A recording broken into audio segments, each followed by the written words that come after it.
नमस्कार दोस्तों, popular front of India का आपने नाम ज़रूर सुना होगा। Popular front of India basically India के अंदर में एक economical, social, educational, political institution की तरह जिसको रजिस्टर किया गया था, लेकिन उसके ऊपर कई सारे इल्ज़ाम लगे, उसके ऊपर कई सारे टेररिस्ट एक्टिविटीज़ के इल्ज़ाम लगे, एंटी इंडिया एक्टिविटीज़ के इल्ज़ाम लगे। वो ऑर्गेनाइजेशन को 2022 में होम मिनिस्ट्री ने बैन कर दिया था।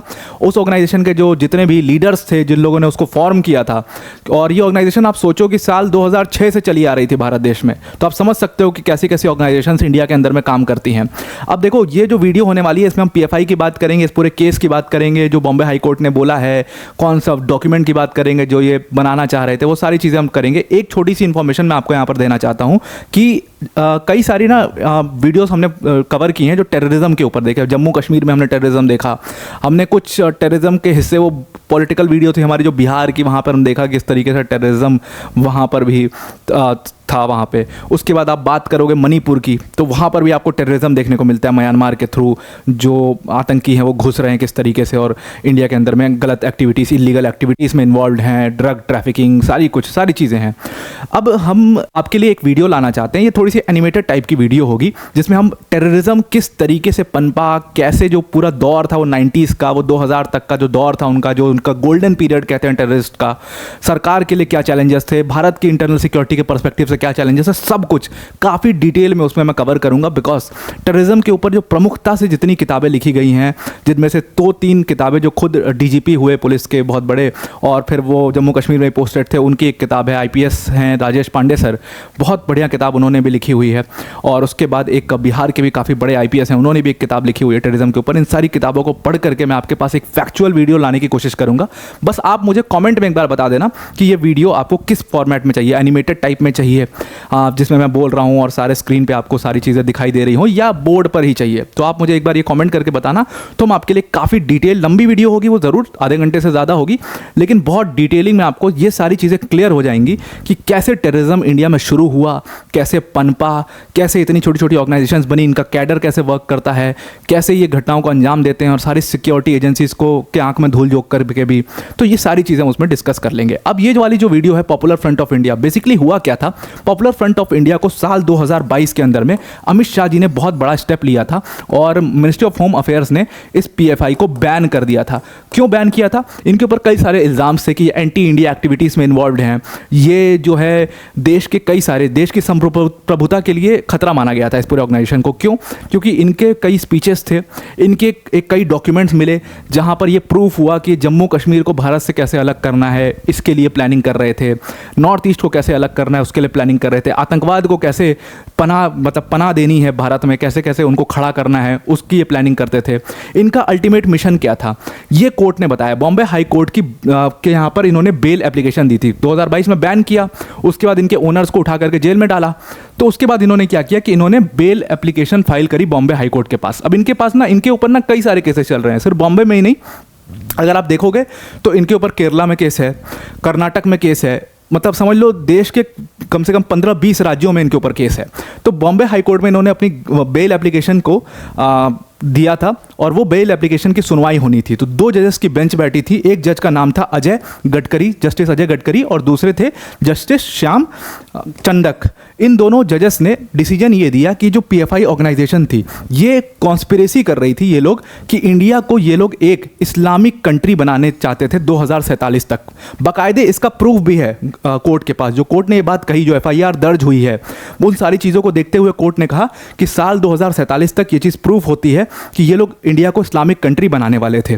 क्या कैसे बनाना था, वो पूरा एक उनके पास रोड मैप था, और इसीलिए इनकी बेल एप्लीकेशन को रिजेक्ट कर दिया गया है। अब 3 इसके ओनर हैं जो इसके फाउंडर्स थे, उनको जेल में पकड़ा है, और अभी तो कई सारे इनके मेंबर्स हैं जो कि बाहर खुले में घूम रहे हैं, और साल 2006 से घूम रहे हैं। अभी तो सिर्फ इनके फाउंडर्स को जेल हुई है, इनके जो मेंबर्स हैं उनको भी आइडेंटिफाई करके जेल करनी चाहिए अगर ये सारे केसेस प्रूफ हो जाते हैं तो। अब इनके जो फाउंडर्स थे उनका नाम क्या क्या है, एक है रज़ी अहमद खान, उसके बाद एक है उमर कय्यम, एक है कयूम अब्दुल शेख। ये तीनों जो हैं ये पीएफआई के जो है फाउंडर्स थे और अभी जेल में हैं, बेल के लिए लगातार ट्राई कर रहे हैं। इनको बेल मिलनी नहीं चाहिए किसी भी तरीके से। बॉम्बे हाईकोर्ट का ज़बरदस्त डिसीजन आया ये, और बॉम्बे हाईकोर्ट ने कहा कि इस ऑर्गेनाइजेशन की जो एफआईआर वहाँ पर दर्ज हुई थी उसको हमने बहुत ध्यान से देखा है, और उस एफआईआर में एक डॉक्यूमेंट का नाम है, उस डॉक्यूमेंट का नाम है विजन 2047। अब आप सोचो, भारत, विकसित भारत 2047 हम बनाना चाह रहे हैं देश को अपने, और इनका एक डॉक्यूमेंट है पीएफआई वालों का विजन 2047। इस विजन 2047 डॉक्यूमेंट में पूरा इनके पास एक रोड मैप था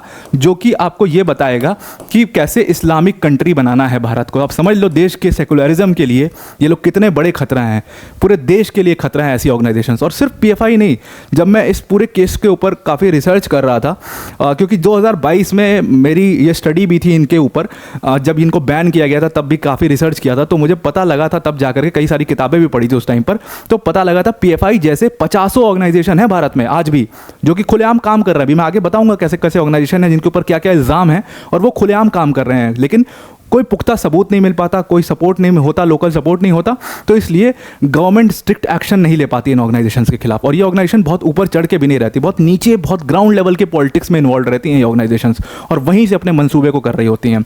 अब पॉपुलर फ्रंट ऑफ इंडिया के ऊपर इल्ज़ाम क्या क्या है, बहुत बड़े बड़े इल्ज़ाम हैं इनके ऊपर। सबसे पहला कि एंटी नेशनल सेंटिमेंट्स ये रखते हैं, और एंटी नेशनल सेंटिमेंट्स को ये रेडिकलाइज, ये बढ़ावा देने की कोशिश करते हैं, ये तो मैंने आपको ऑलरेडी बता ही दिया। दूसरा इनके ऊपर इल्ज़ाम है radicalisation of a particular community. आप समझ गए होंगे, रेडिकलाइजेशन, ये एक पर्टिकुलर कम्युनिटी, इस्लामिक कंट्री इनको बनानी है, तो जाहिर सी बात थी कि मुस्लिम लोगों का इनको सपोर्ट चाहिए था। उसके लिए बाकायदे ये स्पीच रखते थे, मीटिंग्स रखते थे अपने ऑफिसेस में, और उनको अपने डॉक्यूमेंट्स के थ्रू बताने की कोशिश करते थे कि हम भारत को, उनका मतलब ब्रेन वॉश करने की कोशिश करते थे कि हम भारत को इस्लामिक कंट्री बना सकते हैं 2047 में। तो जो यंग लड़के थे वो जल्दी ज़्यादा टर्न हो जाते हैं, क्योंकि जो बड़े हैं वो समझदार हैं, वो समझ रहे हैं कि ऐसा कुछ पॉसिबल तो है नहीं, कि ऐसे फालतू की बातें हैं ये सब। तो लेकिन यंग लड़के जो हैं वो थोड़े से उत्तेजित होते हैं, उत्तेजना में आकर के वो टर्न हो जाते हैं इनकी तरफ। बहुत सारे लड़कों को अरेस्ट भी किया गया। तो पीएफआई जो है वो समझ लो एक यंग लोगों की ही ऑर्गेनाइजेशन थी जिस तरीके से उसको बनाया गया था। उसके बाद इनके लिंक्स देखे गए सिमी के साथ। अभी मैं आपको थोड़ी देर पहले बोल रहा था कि जब मैं 2022 में इनके ऊपर जब रिसर्च कर रहा था तो मुझे पता चला कि कई सारी ऐसी ऑर्गेनाइजेशंस हैं, तो उन्हीं में से एक सिमी भी है। अब ये सिमी क्या है, ये सिमी बेसिकली एक पॉलिटिकल स्टूडेंट ऑर्गेनाइजेशन हुआ करती थी। पॉलिटिकल स्टूडेंट ऑर्गेनाइजेशन, कॉलेजेस का चुनाव लड़ते थे ये लोग, और ये एएमयू बेस्ड ऑर्गेनाइजेशन थी। एएमयू मतलब अलीगढ़ मुस्लिम यूनिवर्सिटी, वहाँ से इसकी शुरुआत हुई। लेकिन जो इसका एक्चुअल गढ़ है, जो रेडिकलाइजेशन और जो टेररिस्ट एक्टिविटीज़ में, हालांकि सिमी को भी बैन कर दिया गया, तो जो इसकी actual terrorist activities, anti India activities शुरू होती हैं सिमी की, वो गुजरात में देखने को मिलती हैं।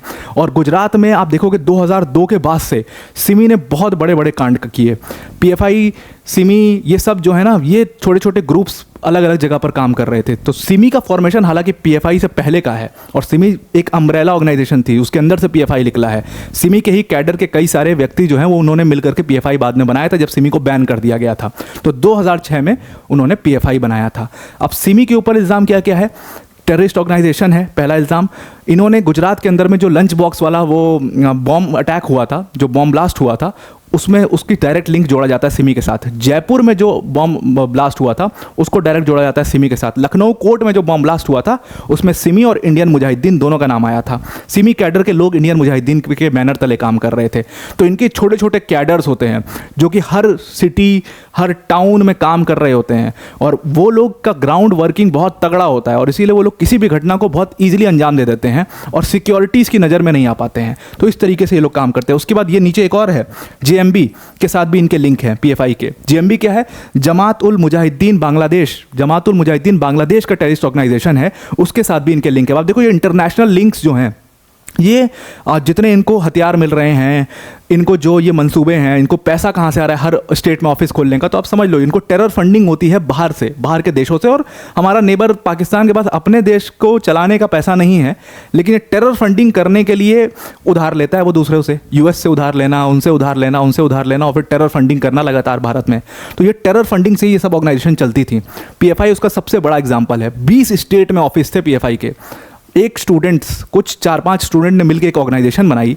आप सोचिए, उनके पास कमाने का कोई जरिया नहीं, उनके पास कोई नौकरी नहीं है, कुछ नहीं है, वो सिर्फ अपनी पॉलिटिकल ऑर्गेनाइजेशन चला रहे हैं जो किसी भी इकोनॉमिक एक्टिविटी में नहीं इन्वॉल्व है। तो उसके पास हर स्टेट में पैसा, अपना ऑफिस खोलने का पैसा कहाँ से आया, वो भी कुछ चंद महीनों में, 6-7 महीनों में उन्होंने 20 स्टेट्स में ऑफिस खोल लिए धीरे धीरे। तो इतनी जल्दी तो कोई पॉलिटिकल पार्टी भी इतनी बड़ी नहीं बन पाती। लोग एक स्टेट में ऑफिस खोलने में हालत ख़राब हो जाती है पॉलिटिकल पार्टीज़ की। आप उदय देखिए, कांग्रेस का देखिए स्टार्ट पॉइंट, जब उनके पास अपना बिल्डिंग भी नहीं था मीटिंग करने का, जो आज़ादी से पहले की मैं बात कर रहा हूँ। उसके बाद आप बीजेपी का उदय देखिए, वो अपनी उनके पास बिल्डिंग नहीं थी कि वो मीटिंग करें और वो अपनी पार्टी ऑफिस बनाएं, तो वो डोनेट किया किसी राजन। तो इस तरीके से पार्टीज बनी और आज आप इतनी बड़ी पार्टी देखते हो। अब ये इनके पास कैसे इतना पैसा आया पॉपुलर फ्रंट ऑफ इंडिया के पास, ये बहुत बड़ा सवाल है। तो ये सारे सवाल कोर्ट में अभी कुछ टाइम में प्रूव हो जाएंगे, क्योंकि इनके खिलाफ सारे सबूत मिल चुके हैं गवर्नमेंट को, जो कि वो प्रेजेंट कर रहे हैं कोर्ट में। अब पीएफआई के बारे में समझने के लिए थोड़ा सा हमें समझना पड़ेगा कि ऑर्गेनाइजेशन काम किस तरीके से करती थी और क्या इनके मंसूबे थे। देखो, सबसे पहले ना इस ऑर्गेनाइजेशन के बारे में किसी को पता नहीं था, बहुत नीचे लेवल में। मैंने बोला ना कि इनके कैडेट्स बहुत छोटी छोटी सिटीज़, छोटे छोटे टाउन्स में काम करते थे, इसीलिए सिक्योरिटी एजेंसीज को पता नहीं लगता था, नेशनल मीडिया में चीज़ें नहीं आ पाती थी, छोटी छोटी घटनाएं वहाँ पर होती थी। तो ये लोग नज़र में तब आए जब एनडीएफ फॉर्म हुई, नेशनल डेवलपमेंट फ्रंट जो फॉर्म हुआ था ना, 1992 में बाबरी मस्जिद कांड हुआ था। उस बाबरी मस्जिद कांड के बाद एक नेशनल डेवलपमेंट फ्रंट जो है वो फॉर्म हुआ था केरला के अंदर में, और ये नेशनल डेवलपमेंट फ्रंट के ऊपर बहुत बड़े बड़े इल्ज़ाम हैं। आज भी ये काम कर रहा है, आप समझ लेना। और ये नेशनल डेवलपमेंट फ्रंट में साउथ की छोटी छोटी 3-4 पार्टियों ने मिल करके ये बनाया था। और इसमें उस समय एमएलए थे भाकपा माले से पिनरई विजयन साहब। पिनरई विजयन साहब ने कहा था कि नेशनल डेवलपमेंट फ्रंट जो है ये एक टेररिस्ट ऑर्गेनाइजेशन है और एक बहुत बड़ा केरला में मसैकर हुआ था, उसके लिए इनको जिम्मेदार ठहराया था। सिर्फ इन्होंने ही नहीं, जो कमेटी बैठाई गई थी जस्टिस की, उन्होंने भी बोला था कि एनडीएफ जो है उस केरला मसैकर में इन्वॉल्व है। ये फ्रंट लगातार काम करता रहा और 2006 में पीएफआई के जो कुछ कैडर्स थे वो इनके साथ मिल गए और पीएफआई भी फिर लाइमलाइट में आने लगा नेशनल डेवलपमेंट फ्रंट के वजह से। लेकिन नेशनल डेवलपमेंट फ्रंट के खिलाफ कोई ऐसी सबूत नहीं मिल पाई सिक्योरिटी एजेंसीज़ को कि इनके खिलाफ कोई एक्शन ले पाए, इसीलिए इसको बैन भी नहीं कर पाए अभी भी इनको। इसीलिए यहाँ पर लिखा हुआ है ना कि कंट्रोवर्शियल ऑर्गेनाइजेशन है। कंट्रोवर्शियल इसीलिए लिखा हुआ है क्योंकि प्रूव नहीं हुआ है कि ये टेररिस्ट ऑर्गेनाइजेशन है कि नहीं है। लेकिन पीएफआई का ऑलमोस्ट प्रूफ है। पीएफआई का प्रूफ होम मिनिस्ट्री के पास भी है, हमारी सारी सिक्योरिटी एजेंसीज़ के पास भी, और कोर्ट से भी अब इनका प्रूफ ऑलमोस्ट हो ही जाएगा। तो इसीलिए पीएफआई को बैन कर दिया, क्योंकि जैसे ये एनडीएफ के अंदर में आए उसके बाद से इनके खिलाफ क्लियर सबूत मिल गए थे, टेरर फंडिंग के भी सबूत मिल गए थे, जो मैंने आपको विजन 2024 डॉक्यूमेंट ही पूरा रोड मैप मिल गया था।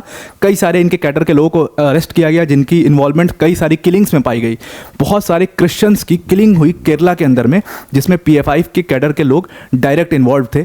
वो जब पकड़े गए, उन्होंने पीएफआई का नाम लिया कि हम पीएफआई के मेंबर हैं, तब जा करके पीएफआई के खिलाफ एक स्ट्रॉन्ग केस बना और जल्दी से ये ऑर्गेनाइजेशन जो है उसको जड़ से उखाड़ दिया जाए, वही बहुत अच्छा है। अब आप देखिए कि टेररिस्ट जो हैं इस समय पर टेरर फंडिंग बहुत तेज़ी से इंक्रीज़ हुई है भारत में। आप जो जम्मू कश्मीर का अटैक देखते हो, खास तौर से जम्मू में अटैक होना, ये सारी चीज़ें मैं चाहता हूं कि उस वीडियो में मैं डिस्कस करूं। आप ज़रूर से मुझे कमेंट में बताइएगा कि आपको किस फॉर्मेट में वो वीडियो चाहिए और कब चाहिए, कितनी जल्दी चाहिए, कितने मिनट की होनी चाहिए, सब आप मुझे ज़रूर से कमेंट में बताइएगा अपने अपने विचार। तो आई होप आपको ये पूरा आर्टिकल समझ में आ गया होगा। पीएफआई के ऊपर जो इल्ज़ाम है कि वो कॉन्स्पायर कर रहा था इंडिया को इस्लामिक कंट्री बनाने का, वो बॉम्बे हाईकोर्ट ने भी कह दिया है और इस चीज़ को मान लिया है। तो अब तो इस ऑर्गेनाइजेशन को एकदम जड़ से उखाड़ करके फेंक देना चाहिए। तो ये आई होप ये वीडियो आपको समझ में आ गया होगा। अब वीडियो को एंड करने से पहले अनअकैडमी टीम की तरफ से एक बहुत बड़ी अनाउंसमेंट है। देखो, इस बार यूपीएससी सीएससी 2023 में अनअकैडमी ने 300 से भी ज़्यादा सिलेक्शंस दिए, जिसमें all India rank 1 Aditya Srivastava sir भी हमारे ऑनलाइन प्लेटफॉर्म के ही लर्नर थे। तो किस तरीके की क्वालिटी अनअकैडमी आपको प्रोवाइड करती है आप समझ सकते हो। अब जो ये अनअकैडमी टीम की इस बार की सक्सेस है इतने रैंक्स की, वो हम अकेले सेलिब्रेट नहीं करना चाहते, बल्कि अपनी वर्ल्ड अफेयर्स के ऑडियंस के साथ मिलकर के सेलिब्रेट करना चाहते हैं। और इसीलिए हमने इस बार यूपीएससी सीएससी की कोर्स फीस, जिसमें आपके 1.5 लाख 2 लाख तक रुपए लग जाते हैं, उसमें बिगेस्ट एवर प्राइस ड्रॉप किया। और उस पर प्राइस ड्रॉप करके उस कोर्स फीस को हमने सिर्फ और सिर्फ आपके लिए 29,999 कर दिया है। मतलब इतनी फीस में आपको इंडिया के top educators like Mrinal sir, like Prateek sir, like Sudarshan sir जैसी फैकल्टीज़ वहाँ पर पढ़ाएंगी। आपको सिंपली क्या करना है, डिस्क्रिप्शन में एक लिंक दिया, उस लिंक पर क्लिक करना है, जहाँ पर यूज़ कोड का ऑप्शन आएगा वहाँ पर आपको यूज़ करना है APYT10। देन आप इस कोर्स को इस डिस्काउंटेड प्राइस पर अवेल कर पाओगे। आई होप आपको ये पूरा आर्टिकल क्लियर हो गया होगा। पीएफआई क्या है, कैसे काम करती है, सिमी क्या है, सब समझ में आ गया होगा। आज के लिए इतना ही। Thank you and have a nice day.